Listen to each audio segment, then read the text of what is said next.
சர்வதேச அளவுல நடப்பு நிகழ்வு பார்க்க போறோம். வேர்ல்டுலயே ரொம்ப பவர்ஃபுல்லான உமன்ஸ் யார் வெளியிடுற பத்திரிகை?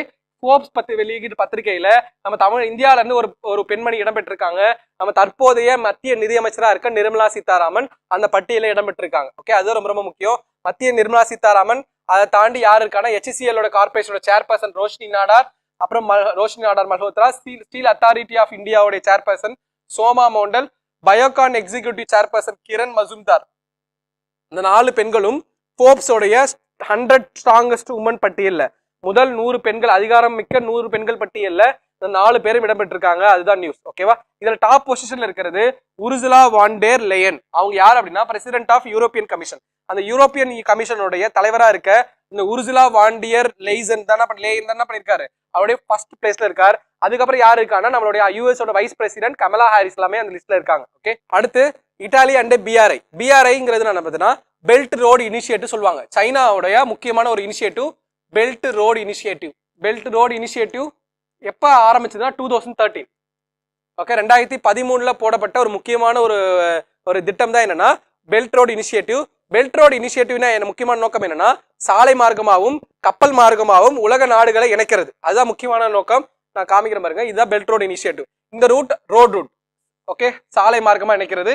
இது கப்பல் மார்க்கமா, அதாவது போர்ட் துறைமுகங்களை இணைக்கிறது. ஓகே, உலகத்துல இருக்க முக்கியமான எல்லா துறைமுகங்களும் இணைச்சு உலகத்தை தன்னோட கண்ட்ரோல்ல கொண்டு வர எல்லா முக்கியமான துறைமுகங்களுக்கு என்ன பண்றது, வளராத நாடுகளுக்கு, வளர்ச்சி அடைந்து கொண்டிருக்க நாடுகளுக்கு அதிகமான நிதி கொடுத்து அந்த நாடுகளை கட்டுப்படுத்துறதுக்காக சைனா உருவாக்கின ஒரு முக்கியமான திட்டம் தான் என்னது பெல்ட் ரோடு இனிஷியேட்டிவ்.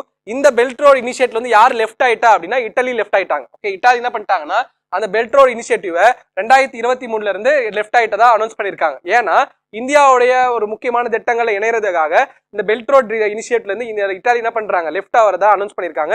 அது நியூஸ்ல வந்துச்சு. ஓகே, நம்மளுக்கு தெரிய வேண்டியது பெல்ட் ரோட் இனிஷியேட்டிவ் எப்ப ஸ்டார்ட் ஆச்சு? 2013.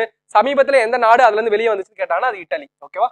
ஓகே, அடுத்து எகிப்தோட புதிய அதிபரா யார் இது பண்ணிருக்காங்கன்னா அப்துல் பஸ்ஸா Fatah al Sisi. Okay, Abdul பஸ்ஸா அல் சிசி நம்ம எகிப்தோடைய புதிய அதிபரா தேர்ந்தெடுக்கப்பட்டிருக்கார். 2014 கடைசியாக தேர்ந்தெடுக்கப்பட்டார். அதுக்கப்புறம் வேற ஒருத்தர் பிரைம் மினிஸ்டர் பிரசிடென்டா வந்திருப்பார். இப்ப திரும்ப 2018ல 97% வாக்குகளோட செகண்ட் டைம் இருக்காரு, எலெக்டரா இருக்கார். யாரு? அப்துல் பஸ்ஸா ஃபத்தா அல் சிசி. அவர் தான் வந்து தேர்ட் டைமா என்ன பண்ணிருக்காரு, நம்மளுடைய எகிப்தோடைய பிரசிடென்டா வந்திருக்காரு. எகிப்து முக்கியமா இப்ப பாலஸ்தீன் இஸ்ரேல் போர்ல முக்கியமான பங்கு வகிப்பு யாருன்னா எகிப்து. ஓகே, எகிப்து ஒரு முஸ்லீம் கண்ட்ரி, ரொம்ப ரொம்ப முக்கியமான ஒரு நாடு. எகிப்து கண்ட்ரோல் பண்ற ஒரு முக்கியமான விஷயம் என்னன்னு ஒரு கால்வாய் இருக்கு. அந்த கால்வாய் என்னன்னு கமெண்ட் பண்ணுங்க. ஓகே, அந்த கால்வாய் எப்ப நேஷனலைஸ் பண்ணும் அப்படின்னு கமெண்ட் பண்ணுங்க. ஓகே, தேசியமயமாக்குறது எப்போ அப்படின்னு கமெண்ட் பண்ணுங்க. எகிப்துக்கும் நம்மளுக்கும் ஒரு முக்கியமான ரிலேஷன்ஷிப் இருக்கு. என்ன ரிலேஷன்ஷிப்னா முக்கியமா முதல்ல இந்தியா நம்ம 2ஆம் உலக போருக்கு பின்னாடி கோல்டு வார் நடக்கும்போது, அதாவது பனிப்போர் நடக்கும்போது நம்ம வந்து கேபிட்டலிஸ்டிக் கண்ட்ரி கூட போறதா இல்ல கம்யூனிஸ்டிக் கண்ட்ரி கூட போறதாங்கிற ஒரு இஷ்யூ வரும்போது, அதாவது US கூட போறதா ரஷ்யா கூட போறதா அப்படிங்கிற ஒரு பிரச்சனை வரும்போது இந்தியா எந்த நாட்டு கூடமே சேராம அணிசேரா கொள்கையை வகுத்த போது எகிப்தோட பிரசிடென்டா இருந்த நாசர் நம்மளுக்கு ரொம்ப சப்போர்ட்டிவா இருந்தார். ஓகே, அப்ப நம்ம ஆரம்பிச்ச மூவ்மெண்ட் தான் நான் அலைன்மெண்ட் மூவ்மெண்ட். ஓகே, 1955ல நான் அலைன்மெண்ட் மூவ்மெண்ட் 1955க்கு மேல ஆரம்பிச்சிருப்போம். நான் அலைன்மெண்ட் மூவ்மெண்ட்ல நம்ம இந்தியாவுக்கு எகிப்து ரொம்ப ரொம்ப சப்போர்ட்டா இருந்துச்சு. அப்ப எகிப்து யாரு கூடயுமே சேராம இந்தியாவுக்கு சப்போர்ட்டா நம்ம எல்லாமே ஒரு குரூப் ஆரம்பிச்சோம். அதான் 4 அலைன்மெண்ட் மூவ்மெண்ட், அணிசேரா இயக்கம் சொல்லுவாங்க தமிழ்ல. ஓகே, அணிசேரா இயக்கம். அதுல எகிப்து ரொம்ப ரொம்ப முக்கியமானது. ஓகே, அடுத்து அங்கோலா ரொம்ப ரொம்ப ஒரு முக்கியமான கண்ட்ரி. அங்கோலா எந்த அமைப்புல இருந்துச்சுன்னா ஒப்பேக்னு சொல்லப்பட்ட oil producing okay exporting countries. Okay, oil producing exporting countries organisation of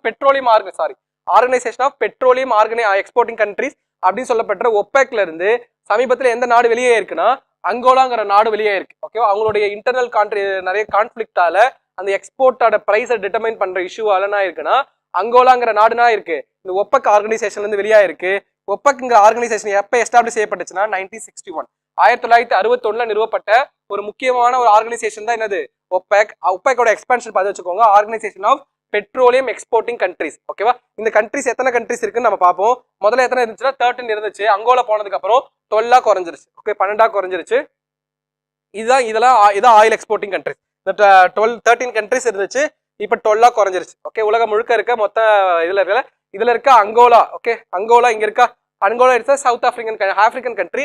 Angola எதுல இருந்து லெஃப்ட் ஆயிடுச்சு அப்படின்னா நம்ம ஒபெக் கண்ட்ரில இருந்து அங்கோலா லெஃப்ட் ஆயிருச்சு. ஓகே, அடுத்து என்விரான்மெண்ட் சார்ந்த சுற்றுச்சூழல் சார்ந்த ஒரு முக்கியமான கரண்ட் அஃபேர் பார்ப்போம். அதுல இருக்க முக்கியமான ஃபர்ஸ்ட் கரண்ட் அஃபேர் வந்து தாமோ டைகர் ரிசர்வ். ஓகே, இந்தியாவிலேயே ஒரு largest area wise largest tiger reserve இது தாமோ டைகர் ரிசர்வா இந்தியன் கவர்மெண்ட் அனௌன்ஸ் பண்ணிருக்காங்க.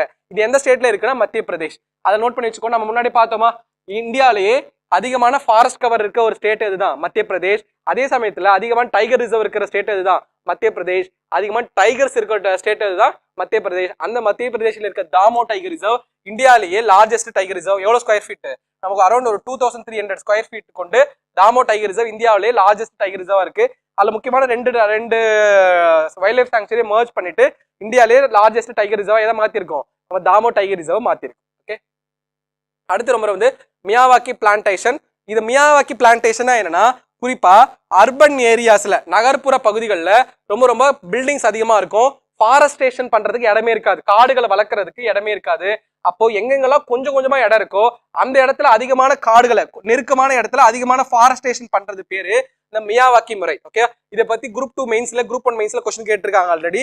மியாவாக்கி முறையை யார் கண்டுபிடிச்சதுன்னா அகிரா மியாவாக்கி. ஓகே, அகிரா மியாவாக்கிங்கிற ஒரு ஜாப்பனீஸ். அகிரா மியாவாக்கிங்கிற ஜாப்பனீஸ் என்ன பண்றாருன்னா, ஃபர்ஸ்ட் டைம் இந்த மாதிரியான அர்பன் ஃபாரஸ்டேஷனை இன்ட்ரோடியூஸ் பண்றார்.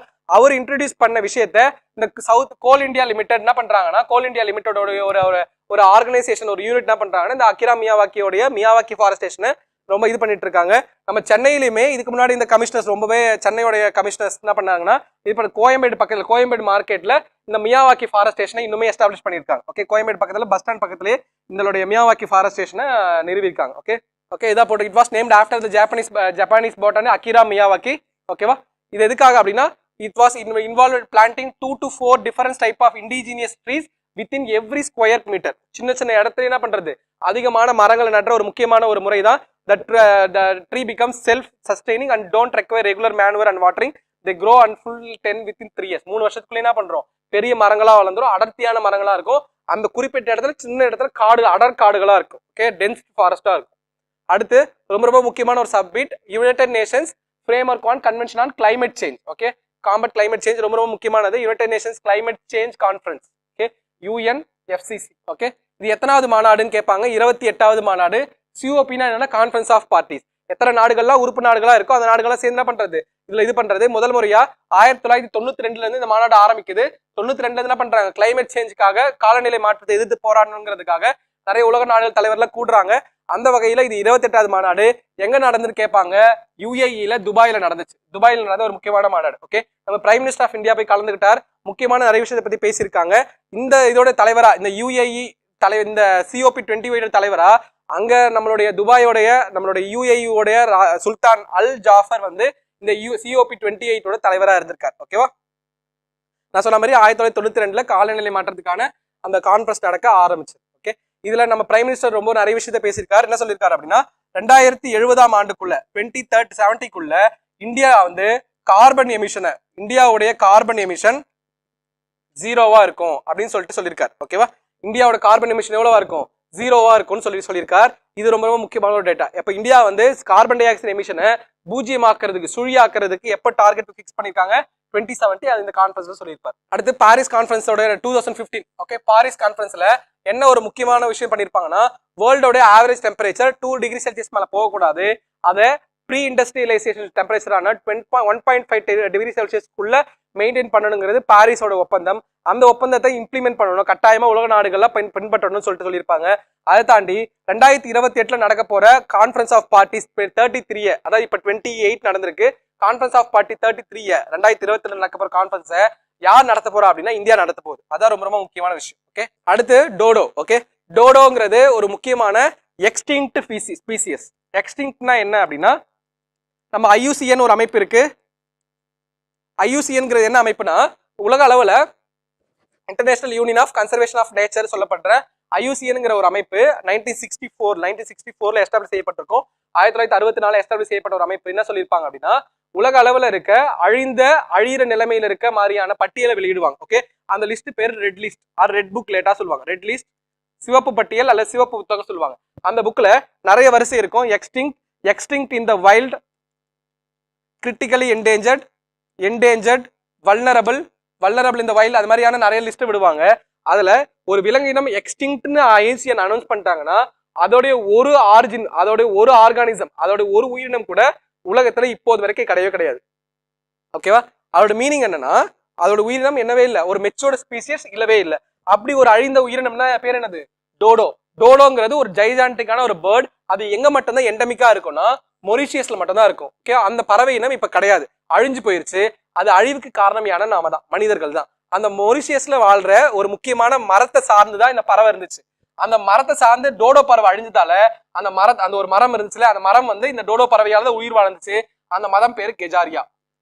கூகுள் சர்ச் பண்ணி பாருங்க, உங்களுக்கே புரியும். கெஜாரியா. இந்த கெஜாரியா ட்ரீயோட விதை ரொம்ப ஸ்ட்ராங்கா இருக்குமா, ரொம்ப அதோட விதை வந்து அவ்வளவு ஸ்ட்ராங்கா இருக்குமா. அந்த பழத்தை யார் சாப்பிடுவா?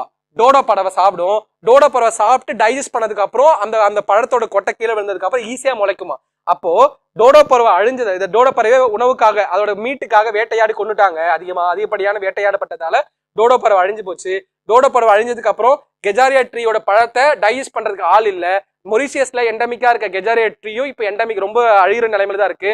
எண்ணிக்கையில் 100க்கும் கம்மியா, அதாவது 50க்கும் கம்மியான மரங்கள் மட்டும்தான் இப்ப கெஜாரியா ட்ரீ இருக்கு. ரொம்ப ரொம்ப அதுவுமே அழிகிற நிலைமையில தான் இருக்கு. ஓகேவா? அது காரணம் இந்த டோடோ பறவை. ஒரு பறவை அழிஞ்சதால ஒரு மரத்தோட இனமே அழிகிற நிலைமையில இருக்கு. இதுதான் ecosystem, ecology. Okay, eco cycle, சூழல் அமைப்பு. நம்மளுடைய ஒரு உயிரினத்தை சார்ந்து அடுத்த உயிரினம் நம்ம சூழல் அமைப்புல இருந்துட்டே இருக்கும். அப்போ ஒரு பறவை அழிகிறதால இன்னொரு மரமே அழிஞ்சு, மரத்தோட இனமும் அழிய போகுது இன்னும் கொஞ்ச நாள்ல. ஓகேவா?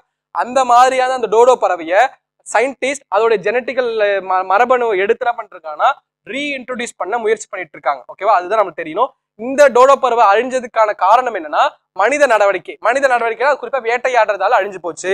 ஆனா காலநிலை மாற்றத்தால அழிஞ்ச முதல் உயிரினம் எதுன்னு கேட்பாங்க. ஓகேவா?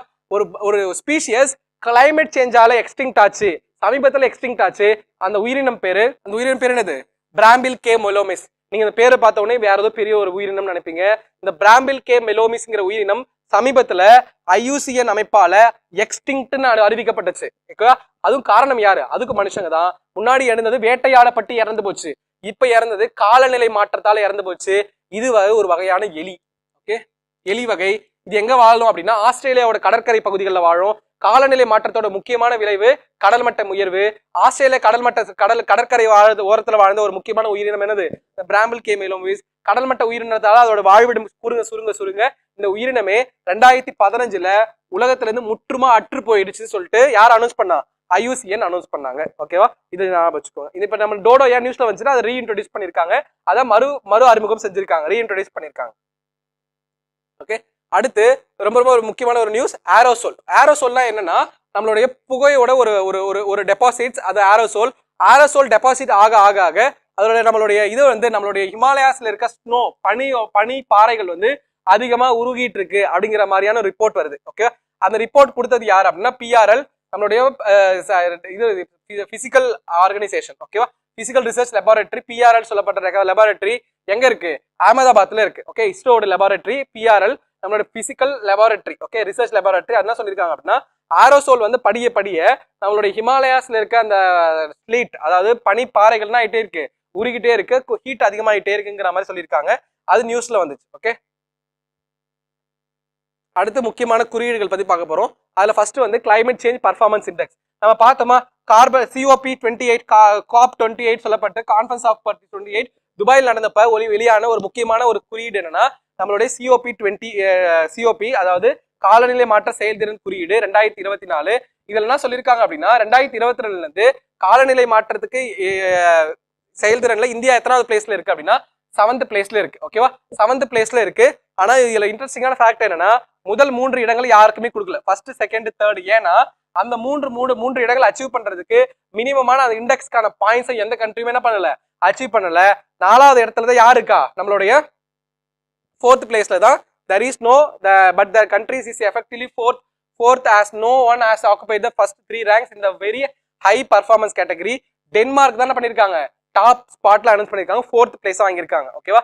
இதுலயே மோசமான இன்னொரு விஷயம் என்னன்னா அந்த நடத்தின கண்ட்ரி 6th பிளேஸ்ல இருக்கும், 65th பிளேஸ்ல இருக்கும். நடத்தின நாடு எது? UAE. இந்த கிளைமேட் பர்ஃபார்மன்ஸ் இண்டெக்ஸ் எத்தனாவது இடத்துல இருக்குன்னா 65வது இடத்துல இருக்கு. ஓகே, இந்த கிளைமேட் பர்ஃபார்மன்ஸ் இண்டெக்ஸ்ல UAE 65வது இடத்துல இருக்கு. ஒரு ரேங்க்ல ரொம்ப மோசமா இருக்குன்னா அவங்க அதிகப்படியான கார்பன் டை ஆக்சைடு எமிஷனையும் குளோபல் வார்மிங்க்கு அதிகமான த்ரெட்டனையும் பண்றாங்கன்னு அர்த்தம். ஓகேவா? அப்போ எந்த ஒரு நாடு? இந்த யுஏஇ ரொம்ப மோசமான ஒரு நாடா இருக்கு. ஓகே, அடுத்து இந்திரா காந்தி அமைதி பரிசு குறிப்பா அமைதிக்காகவும் ஆயுத குறைப்பு நடவடிக்கைகளுக்காக ஈடுபடுறவங்களுக்காக உலக அளவுல கொடுக்குற ஒரு முக்கியமான பரிசு இந்திரா காந்தி அமைதி பரிசு. இந்த வருஷம் யாருக்கு கொடுத்திருக்காங்கன்னா டேனியல் ஃபாரம்போ மற்றும் அலி ஹபு அவாத், அவங்க 2 பேருக்கு என்ன பண்ணிருக்கோம்? இந்திரா காந்தி அமைதி பரிசு, இந்திரா காந்தி பீஸ் பிரைஸ் கொடுத்திருக்கோம். குறிப்பா நம்மளோட இஸ்ரேல் பாலஸ்தீன் வார்ல ஆர்மமெண்ட், அதாவது ஆயுதங்கள் குறைப்பு நடவடிக்கைகளில் ஈடுபட்டதுக்காக நம்மளுடைய இவங்க 2 பேருக்கு என்ன கொடுத்திருக்கோம்னா இந்திரா காந்தி அமைதி பரிசு கொடுத்திருக்கோம். இந்த விருது எதுக்காக கொடுக்குறோம்? குறிப்பா போர் நடவடிக்கைகள், அமைதி நடவடிக்கைகளை ஊக்குவிக்கிறவங்களுக்கு கொடுக்குறோம். 2வது விஷயம் யாருக்கு கொடுத்திருக்கோம், 2023 யாருக்கு கொடுத்திருக்கோங்க மட்டும் பேர் மட்டும் பார்த்து வச்சுக்கோங்க. ஓகேவா?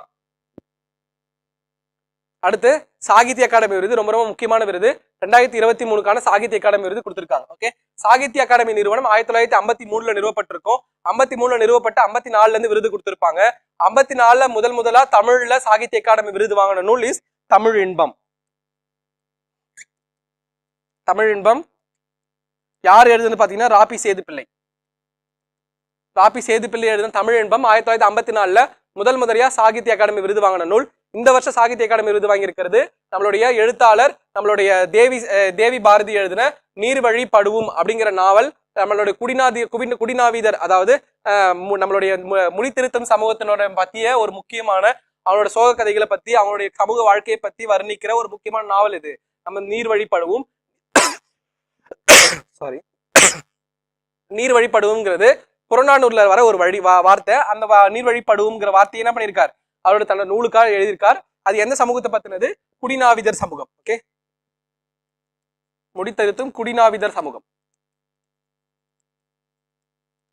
குடிநாவிதர் குடிநாசுவர்னு சொல்லுவாங்க. குடிநாசுவர் லோக்கலா குடிநாசுவர் சமூகம் ஆர் குடிநாதிர சமூகம். ஓகே, குடிநாவிதர் சமூகம் அவங்கள சொல்லுவாங்க. ஓகே, அவங்களை பத்தினான புக்கு தான் நம்மளுடையது. அடுத்து யுனெஸ்கோவின் பிரிக்ஸ் வெர்சாய்ஸ் விருது. இது முக்கியமான ஒரு ஹெரிட்டேஜ் சைட்ஸ்க்கு, அதாவது தூய்மையான நகரங்களுக்கு கொடுக்குற ஒரு முக்கியமான விருது.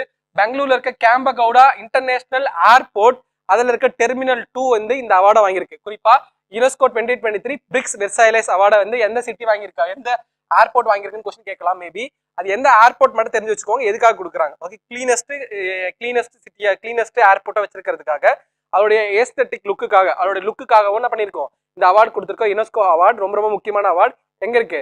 பெங்களூருக்கு கேம்பகவுடா அவார்ட், இன்டர்நேஷனல் அவார்ட். ஓகே,